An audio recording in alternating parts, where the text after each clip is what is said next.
그 행한 대로 보응하시되라는 제목으로 하나님 말씀 전하겠습니다. 어떤 고속버스가 서울역을 출발해서 경부선 고속도로를 달리고 있었습니다. 한참 달리다가 버스 기사가 승객들에게 이제 잠시 후면 휴게소에 도착한다는, 쉬었다 가겠다는 안내 방송을 합니다. 잠시 후 이 차는 여러분의 목적지인 부산을 향하기 전에 휴게소에 잠시 쉬어가도록 하겠습니다. 15분 뒤에 출발합니다. 이 기사의 안내 방송을 들은 승객들 모두가 깜짝 자리에서 놀라서 한바탕 소동이 벌어집니다. 부산이라니 그게 무슨 말이에요? 이 버스 광주로 가는 버스 아니에요? 도대체 여기가 어디죠? 나는 광주 사람인데. 여기저기 좌석에 앉은 승객들이 하나같이 다 난리가 났어요. 그런데 아무리 봐도 이상했어요. 잘못한 승객들이 너무 많았던 거죠. 기사는 이상하다 싶어서 휴게소에서 내려 차 앞을 확인합니다. 그리고 차 앞에 붙은 광주행이라는 행선지를 보고 이렇게 말합니다. 이런, 내가 차를 잘못 탔네. 버스 기사가 차를 잘못한 거죠. 절대 잘못 타서는 안 될 기사도 차를 잘못 탈 수 있다는 것입니다. 그래서 모든 사람들이 광주로 가고 있었지만 오직 한 사람, 버스 기사만이 부산으로 가고 있었던 거죠. 다 문제 없을 수 없지만 가장 중요한 사람이 문제가 될 수 있다는 거예요. 나는 절대 아니야. 나는 실수 안 해. 어쩌면 이렇게 생각하는 것이 사실 더 큰 문제이겠죠. 그래서 사람은 자신을 돌아볼 수 있어야 합니다. 나는 절대로 문제 없다고 생각하는 그 나 한 사람 때문에 내 인생 열차에 동승한 승객들이 엉뚱한 방향으로 끌려갈 수도 있기 때문이죠. 여러분, 우리는 생각보다 그렇게 완전한 존재가 아니에요. 그래서 바울조차도 고린도전서 9장 27절에 이렇게 말하죠. 내가 내 몸을 쳐 복종하게 함은 내가 남에게 전파한 후에 자기가 도리어 버림이 될까 두려워함이로다. 사실은 지금 우리에게 정말 두렵고 떨리는 일은 바로 이런 부분이죠. 나를 돌아볼 수 있는 그 눈, 지금 내 모습을 제대로 볼 수 있는 눈, 그게 우리에게는 정말 필요합니다. 특별히 나이와 연륜이 쌓일수록 말입니다. 서울 강남의 좋은 고층 빌딩의 회사에 한 직원 한 사람이 나른한 오후 커피 한 잔을 들고 한동안 창밖을 한참 정신없이 내려다보고 있었어요. 도대체 뭐가 있길래 그렇게 흘렸는지 같은 직장 동료가 다가서서 도대체 뭘 보느냐고 묻습니다. 그랬더니 이 창밖을 보던 직원이 흥분한 목소리로 이렇게 말합니다. 저기 저 도로 공사하는 인부 보이지? 그 포크레인 옆에 삽 들고 있는 인부 말이야. 응, 그 사람이 왜? 내가 지금 30분 동안이나 지켜보고 있었는데 저 인부 그동안 삽질을 한 번도 안 하더라고. 일하러 와서 저렇게 해도 되는 거야? 그러자 그의 말을 들은 동료가 이렇게 말하고 싶었지만 꼭 참고 돌아섰답니다. 그러는 너는 일하러 나와서 남의 일하는 거 구경이나 하고 너는 열심히 일하는 거 맞아? 우리 종종 가만 보면 우리 자신을 제일 잘못 볼 때가 많죠. 다른 것들은 잘 봅니다. 다른 사람들 잘 봐요. 다른 사람들의 아주 작은 부분까지 우리 너무 잘 봅니다. 잘 발견하고 잘 지적합니다. 그런데 정작 우리 자기 자신은 잘 못 보게 되죠. 왜 그럴까요? 항상 우리 눈은 밖을 보게 되어 있기 때문에 그렇습니다. 우리의 눈은 절대로 우리 내면을 볼 수가 없어요. 우리 구조가 그래요. 우리 눈은 항상 밖을 향해 고정되어 있기 때문에 그래요. 물론 매일 아침마다 거울을 보기는 하지만 그 거울도 우리가 주의 있게 다른 사람의 약점을 보듯이 그렇게 주의 있게 잘 보게 되나요? 그렇지 않죠. 그런데 그와 똑같이 우리 신앙인들도 그렇다는 거예요. 우리 신앙인들도 어떤 면에서는요, 우리의 이 신앙의 눈으로 스스로를 보는 것이 아니라 누구를 늘 봅니까? 우리 신앙의 눈으로 늘 불신자들만 봐요. 늘 믿지 않는 자들을 보게 되죠. 우리 신앙의 눈으로는 그렇다는 거예요. 우리 신앙의 눈으로는 절대로 보지 않는 것이 있는데 그것이 무엇이냐? 우리 자신의 신앙을 보지 못해요. 예를 들면 천국을 이야기할 때 늘 우리는 누구를 먼저 떠올립니까? 천국하면 아직 믿지 않는 우리 불신 가족들을 먼저 떠올리죠. 우리 부모님이, 우리 동생이, 우리 아들, 딸이 빨리 더 늦기 전에 예수 믿고 구원받아 천국 가야 할 텐데. 우리는 천국 생각할 때마다 늘 항상 믿지 않는 불신자들을 떠올리죠. 그런데 정작 천국에 대해서 우리 자신 돌아본 적 있나요? 우리는 이 자리에 앉아있는 저와 여러분 모두는 다 천국에 가게 되는 것일까요? 그랬으면 좋겠습니다. 그러나 한편으로 그렇게 생각하는 분들도 계실 거예요. 이 자리에 있는 우리 모두가 다 천국에 간다고? 그럼 그게 천국이 맞아?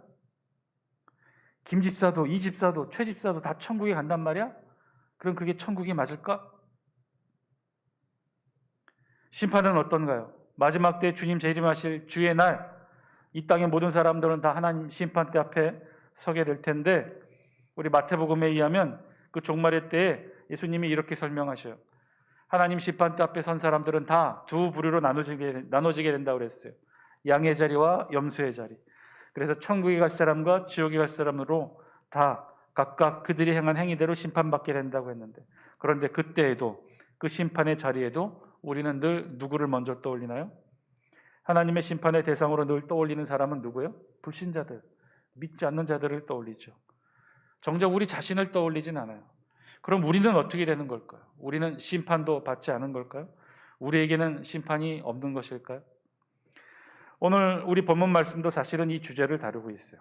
그래서 오늘 우리 본문 말씀은 6절 말씀 이렇게 시작합니다. 우리 영상을 통해 함께 읽습니다. 시작. 하나님께서 각 사람에게 그 행한 대로 보응하시되. 하나님께서 어떻게 하신다고요? 하나님께서는 각 사람에게 그 행한 대로 보응하신다는 말씀이에요. 즉 하나님께서는 인간의 행함에 따라, 행함의 관점에서 하나님의 심판의 기준을 삼으신다는 것이죠. 소위 말해서 하나님의 행위 심판 기준을 말씀하고 있어요. 사실 오늘 우리가 다루게 되는 이 본문은요, 아주 세밀하게 주의 깊게 살펴야 돼요. 왜냐?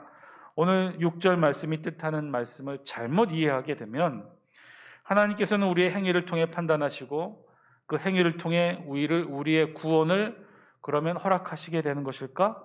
여기까지 이르게 되면 로마서의 전체 말씀의 주제에 정반대되는 결론을 가지고 우리가 본문을 읽게 된다는 거예요.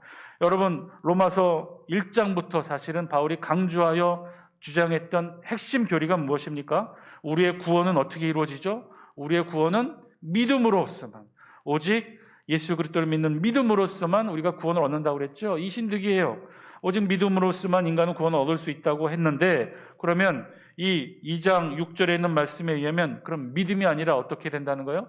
행위에 의해 구원받을 수 있다는 말씀이잖아요. 그러니까 이 말씀은 잘 이해해야 돼요. 어떤 면에서 지금의 우리 신앙인들, 이 시대를 살아가는 우리 그리스도인들이 아주 쉽게 빠지기 쉬운 구원의 이중성이 있어요. 사실은 그것을 오늘 우리 본문이 다룹니다. 그런 면에서 이 로마서는요, 우리 기독교 교리에 대해 아주 정교하게 다루고 있는 교과서와 같은 그런 본문이에요. 우리 오늘 6절 말씀에서는요, 하나님께서는 각 사람에게 그 행위대로 보응하신다고 말씀하셨어요. 행위대로 보응하신다. 이게 무슨 뜻일까요? 보응하다라는 단어는요, 아포디돔이라는 이 헬라어 단어를 썼는데, 이 단어는 당시 서민들이 일상적으로 사용했던 단어예요. 상업용어로 시장에서 손님이 주인과 거래할 때 늘 사용했던 단어예요. 이 단어의 뜻은 아포디돔이 지불하다, 계산하다 그런 뜻이에요. 손님이 물건을 사고 그 이 값에 해당하는 그 돈을 지불하는 것, 계산하는 것이 바로 이 아포디돔이에요. 그러니까 그것을 우리 성경은 행한 대로 보응하신다라고 번역을 했던 거죠. 이것이 하나님의 심판의 첫 번째 보편성에 기초한 원리입니다. 하나님의 심판의 기준은 첫 번째, 인간의 행위대로 보응하시는 것이 하나님의 심판의 기준이라는 거죠. 즉 각 사람은 자기 행위에 따라 심판받는다는 거예요. 각 사람은 자기 행위에 따라 보응받게 된다는 거죠. 사실은 이 말씀은요, 지금 굉장히 날이 서 있는 말씀이고, 누군가를 대상으로 누군가에게 겨누어서 사실은 이 말씀을 바울이 선포하고 있어요. 그것이 누구일까요? 오늘 말씀, 바울의 말씀의 대상이 되고 있는 자가 누구일까요? 그것을 이해하고 살피는 것이 오늘 본문을 이해하는 가장 중요한 열쇠입니다. 그래야 사실은 11절 말씀도 제대로 이해할 수가 있어요. 우리 11절 영상을 통해 같이 한번 볼까요? 시작. 이는 하나님께서 외모로 사람을 취하지 아니하심이라. 하나님 갑자기 왜 이 말씀을 하셨을까요? 오늘 본문의 내용이 우리 사람의 외모에 대한 편견을 주제로 하고 있나요? 아니요, 절대로 그렇지 않아요. 오늘 본문 6절이 밝히고 있는 것처럼 오늘 본문은 하나님 심판의 보편성, 행위에 근거한 하나님 심판의 보편성에 대해 말하고 있어요. 절대로 사람의 외모에 대한 편견이 오늘 본문의 주제가 아니에요. 그런데 11절은 이 말씀을 하고 있죠. 그리고 더 이상한 건 9절과 10절에 있는 말씀이에요. 우리 9절 함께 읽겠습니다. 시작. 악을 행하는 각 사람의 영에는 환난과 곤고가 있으리니 먼저는 유대인에게요 그리고 헬라인에게며. 사실 우리의 관심을 끄는 표현은 이 마지막에 있어요. 먼저는 유대인에게요 그리고 헬라인에게며. 이 표현은 10절에서도 똑같이 반복돼요. 우리 10절도 같이 한번 읽습니다. 시작. 선을 행하는 각 사람에게는 영광과 존귀와 평강이 있으리니 먼저는 유대인에게요 그리고 헬라인에게라. 마치 꼭 지금 유대인과 헬라인을 비교하는 것처럼 보이죠. 그러나 내용은 지금 유대인과 헬라인에 대한 비교가 아니에요. 누구에 대한 비교예요? 악을 행하는 사람과 선을 행하는 사람의 차이에 대해 말씀하고 있죠. 이게 무엇일까요? 오늘 본문은 정확히 우리에게 무엇을 말씀하고 있는 것일까요? 먼저는 가장 단순하게 6절의 말씀에서 9절과 10절을 해석하면 이랬습니다. 그러니까 하나님께서는 각 사람에게 그 행한 대로 보응하신다고 했으니까, 그러니 악을 행한 사람에게는 하나님이 환난과 곤고로 갚아주시고 선을 행하는 각 사람에게는 영광과 존귀와 평강으로 갚아주신다.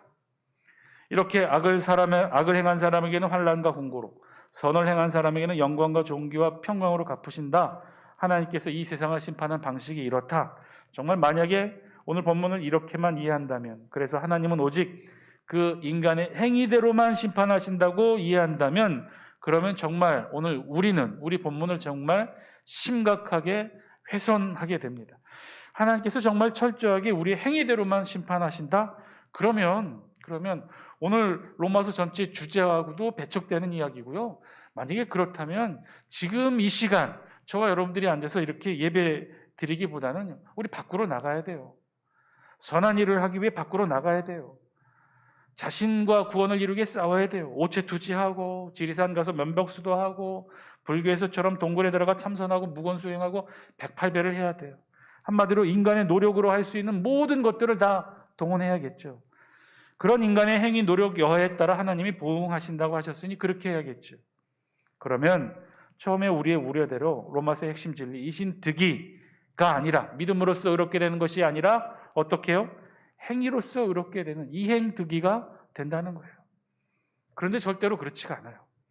하나님은 각 사람에게 그 행한 대로 보응하시는 것 맞습니다.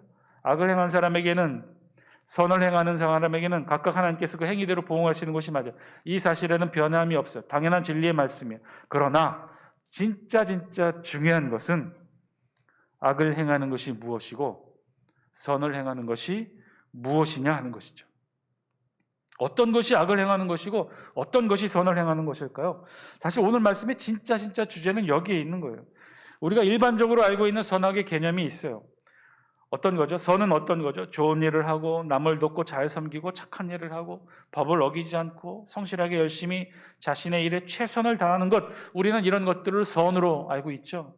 반면에 악은 어떤 거예요? 남을 괴롭히고 법을 어기고 나쁜 일하고 게으르고 나태하고 최선을 다하지 않는 삶을 볼 때 우리는 악한 것으로 알고 있어요. 그런데 과연 그럴까요? 하나님의 기준도 우리의 상식선에서 알고 있는 선과 악에 대한 일반 상식과 같을까요?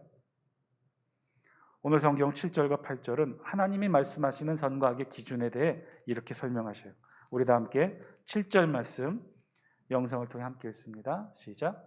참고 선을 행하여 영광과 존귀와 썩지 아니함을 구하는 자에게는 영생으로 하시고. 7절과 8절 말씀에서는 하나님께서 보시는 선과 악이 어떤 것인지를 설명해요. 하나님의 기준에서는 이런 일들이 선한 행위라는 거죠. 먼저 참고 선을 행한다고 그랬어요. 선을 행함에 있어서 참아야 된다는 거예요. 참음과 인내가 필요하다는 거예요. 선을 행하는 일에는 인내함이 필요하다는 거죠. 왜 그럴까요? 왜 선을 행하는데 인내함이나 참음이 필요한 것일까요? 좋은 일을 하고 선한 일을 하고 남을 돕고 선행을 베푸는데 왜 인내함과 참음이 필요한 것일까요? 그것은 그런 일들이 하나님이 말씀하시는 선한 일들이 아니기 때문이에요. 하나님이 말씀하시는 선한 일들이란 7절에 의하면 뭐예요? 영광과 존귀와 썩지 아니함을 구하는 것이 하나님이 말씀하시는 선한 일들이라는 거예요. 하나님에게 선함이란 그런 거죠. 하나님의 시각에 있어서 선행이란 그런 거예요. 우리 인간이 무엇을 쫓는 거예요? 영광과 존귀와 썩지 아니하는 것. 그 각각의 설명을 보면요, 영광은 헬라어 독사라는 단어인데 그 뜻은 이렇대요. 하나님이 장차 그리스도의 보혈의 공로를 의지하는 성도에게 주실 영광스러운 보상. 좀 길고 복잡한데 간단하게 말하면 이런 거죠. 영광이란, 독사는 하나님이 성도에게 주시는 영광스러운 보상이라는 거예요. 두 번째, 존귀, 헬라어로 티메라고 하는데 그 뜻은 하나님 안에서 선하고 경건한 자들에게 주어지는 영예와 영광스러운 칭찬이라고 합니다. 이것도 역시 간단하게 표현하면 하나님께서 성도에게 주시는 영광스러운 칭찬이 존귀, 티메인 거죠. 그리고 세 번째, 썩지 아니함, 헬라어로 압다르시아라는데 이 뜻은 부패하지 않음, 불멸, 영존을 의미해요. 이것도 역시 하나님이 우리에게 주시는 영생의 선물인 거죠. 자, 오늘 성경이 말씀하시는 선행이라는 것, 그 뜻을 살펴보니 영광, 존귀, 썩지 아니함, 헬라어로 말하면 독사, 티메, 압다르시아, 이 모두의 공통점이 뭔가요? 하나님이 주시는 보상, 칭찬, 영생이라는 거예요. 선행이란요, 하나님이 오늘 성경을 통해 말씀하시는 선행이라는 것, 그것은요 하나님이 주시는 그것들을 우리 인간이 구하고 쫓는 삶이에요. 오늘 본문, 그러면 오늘 본문이 말씀하시는 선과 우리가 상식으로 알고 있는 선행에는 어떤 차이가 있는 것일까요? 나타나는 모습에서는 비슷한 모습도 있을 거예요. 우리가 영광과 존귀와 썩지 아니함을 추구하는 그런 삶의 모습 속에서 비슷한 모습들도 있을 거예요. 그러나 아주 근본적인 차이가 있어요. 그건 어떤 거예요? 하나님이 원하시는 선과 인간이 원하는 선행이라는 차이점이 있다는 거예요. 인간이 원하는 선한 행위들이 있죠. 좋은 일을 하고 남을 돕고 성실하고 근면하고 열심히 살고 최선을 다하고, 그러나 이런 것들은요 다 인간 스스로가 원해서 하는 일들이죠. 인간인 우리가 좋아 보여서 하는 일들이에요. 그러나 성경이 말씀하시는 선은 다르다는 거예요. 그건 철저히 하나님이 원하시는 것을 우리 인간이 추구하는 삶이 선이라는 거예요. 하나님이 하시는 칭찬, 하나님이 주시는 보상, 하나님이 주시는 영생, 그것 다 하나님이 원하시는 일들을 우리 인간이 추구하는 것, 우리 인간이 행하는 것, 그것들이 하나님이 보시기에 선한 일들이라는 거예요. 오늘 그것이 선한 일이라고 성경이 우리에게 말씀하고 있는 것이죠. 우리 인간이 좋아하는 일을 하는 것이 선이 아니에요. 우리가 원하는 일들을 하는 것이 선한 일이 아니라는 거예요. 우리 인간의 기준으로 선하고 좋고 착하고 이런 일들이 아니라 누구의 기준으로? 하나님이 원하시고 하나님이 기뻐하시는 일들을, 그런 일들을 이루고 추구하는 삶이 하나님이 보시기에 선한 삶이고, 그런 삶을 사는 이에게 하나님이 어떻게 하신다고요? 하나님이 영생으로 갚아주신다고 말씀하셔요. 그것이 곧 구원인 거죠. 그럼 두 번째, 성경이 말씀하시는 악을 행한다는 건 어떤 것일까요? 우리 다 함께 8절 말씀 영상을 통해 함께 읽습니다. 시작. 오직 당을 지어 진리를 따르지 아니하고 불의를 따르는 자에게는 진노와 분노로 하시리라. 아멘. 오늘 8절 보니까 당을 지어 진리를 따르지 아니하고 불의를 행하는 것, 이것이 악을 행하는 것이라고 말씀하셔요. 그런 자에게는 하나님이 진노와 분노로 갚아주시겠다는 거예요. 이것도 우리가 상식적으로 아는 악행과 많이 다르죠. 우리가 알고 있는 악행은 어떤 거예요? 나쁜 일을 하고 남을 괴롭게 하고 법을 어기고 범죄를 저지르고 남을 속이고, 이런 일들이 우리 상식적으로 볼 때 악행이라고 하는데, 그런데 성경에서 말하는 악행은 달라요. 그런 일들이 아니에요. 성경에서 말하는 악은요, 당을 지어, 우리말로 번역해서 당을 짓다라고 했는데 꼭 이렇게 번역하면 자기 혼자 행동하는 것이 아니라 악한 자들끼리 무리를 짓는 것을 말하는 뜻으로 이해되어지는데, 원어의 의미는 좀 달라요.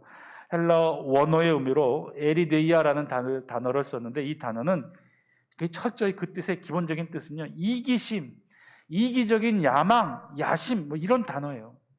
그러니까 우리말 번역과는 많이 느낌이 다르죠. 에리데이아, 자신의 이익에만 매달리는 인간의 비열한 근성을 뜻해요. 자기 자신의 이익에만 열중해 있고 이기적인 본성과 자신의 이익에만 최선을 다하는 자들. 그래서 결국 어떻게 되느냐? 하나님의 공의, 진리를 따르지 않고 불의를 따르게 되는 것. 그런 자들을 하나님이 말씀하실 때는 그런 자들이 바로 악을 행하는 자들이라는 거예요. 자, 그런 거죠. 성경에서 말하는 악을 행한다고 하는 건 바로 그런 거예요. 에리데이아, 이기적인 야심을 따르는 것, 양심이 아니라 야심을 따르는 것, 자기 이익에 충실한 것, 이기적인 행위로 결국은 하나님의 공의, 진리를 따르지 아니하고 불의를 따르는 자들, 그런 자들이 성경에서 말씀하시는 악을 행하는 자들이고, 결국 그런 자들에게는 하나님께서 진노와 분노로 갚으신다는 거죠. 오늘 성경은 이렇게 말씀하셔요. 하나님께서는요, 각 사람에게 그 행한 대로 보응하신다고 그랬어요. 하나님이 원하시는 선을 행하는 사람에게는 영광과 존귀로, 자신의 이기적인 이익에 충실하여 하나님의 진리를 거부하고 불의를 따르는 자들에게는 하나님께서 환난과 곤고로 갚으시고, 그러니 너희 행위를 돌아보라는 거죠. 너희 행위는 이에 합당한지, 하나님이 판단하시고 보응하시는 선한 행위에 합당한지 돌아보라는 거예요. 하나님이 원하시는 선한 일들을 하고 있는지, 인간이 원하는 악한 일들을 하고 있는지 우리 행위를 돌아보라는 거예요. 왜냐하면 우리 대부분의 인간들은 우리 스스로의 생각의 기준에 따라 선과 악을 판단하기 때문에 그래요. 스스로 생각에 자신들은 선을 행하고 있으니 하나님께 영생과 구원을 받게 될 것이라고 착각하고 있다는 거예요. 누구처럼? 마치 오늘 본문에 바울이 날선 말씀으로 겨누고 있는 유대인들처럼. 유대인들이 그랬다는 거죠. 자신들의 행위는 돌아보지 아니하고 자신들이 생각하는 기준에 자신들은 하나님이 주시는 영생과 구원을 받게 될 것이라고 착각했던 거예요. 왜냐? 자신들만이 이 세상의 유일한 아브라함의 후손들이니까.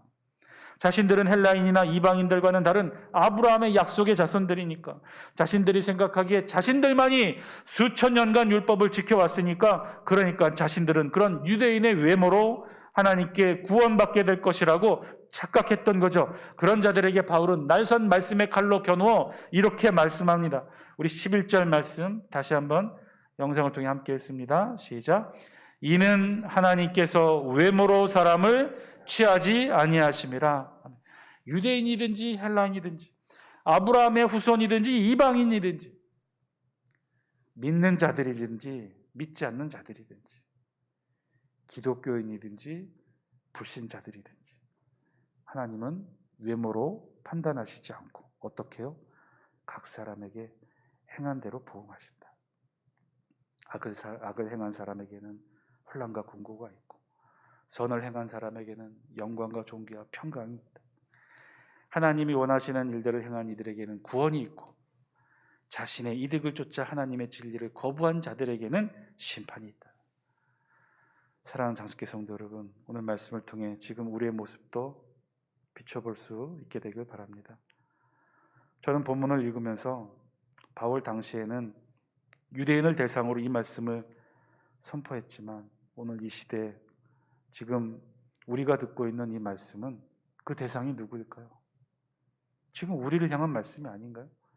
오늘 이 시대에 구원받은 백성이라고, 나는 구원받았다고, 나는 천국에 가게 될 것이라고 믿고 있는 이 땅의 자들이 누구인가요? 그래서 하나님이 원하시는 일들이 아닌 자신의 이익에 충실한 일들을 하고 있으면서 나는 모태신앙이니까, 나는 이미 구원받았으니까, 나는 직분자니까, 안수집사, 권사, 장로, 목사이니까 그래서 나는 구원받고 심판받지 않는다고 생각하는 이 땅의 모든 그리스도인들을 대상으로 오늘도 이 말씀은 선포되어지고 있는 것 아닐까요? 사랑하는 장수교 성도 여러분, 말씀에 지금 우리의 모습도 비춰보길 바랍니다. 우리 자신을 비춰볼 수 있게 되길 바랍니다. 지금 저와 여러분들은 선을 행하고 있습니까? 하나님이 기뻐하시고 원하시는 일들을 하고 계십니까? 1년 마지막 주일, 우리의 2021년을 돌아볼 때 2021년 우리가 행한 모든 일들을 다 하나님이 기뻐하시는 일들일까요? 아니, 지금까지 평생의 삶을 돌아볼 때 우리는 하나님이 기뻐하시는 일들을 해오셨나요? 아니면 내가 좋아하는 일들을 하고 그것이 선행인 양 착각하지는 않았습니까? 사랑하는 장수교 성도 여러분, 바뀌어야 합니다. 변해야 합니다. 어떻게 해요? 내가 아니라 하나님으로 우리의 관점을 변화시켜야 돼요. 우리의 일평생이 그래서 하나님이 기뻐하시는 선한 일들로 가득 차게 되기를. 그래서 먼 훗날 우리 모두 하나님 앞에 섰을 때 선을 행하는 사람으로 하나님께 영광과 존귀와 평강을 선물 받는 저와 여러분 다 되시기를 주님의 이름으로 축원드립니다. 기도하겠습니다.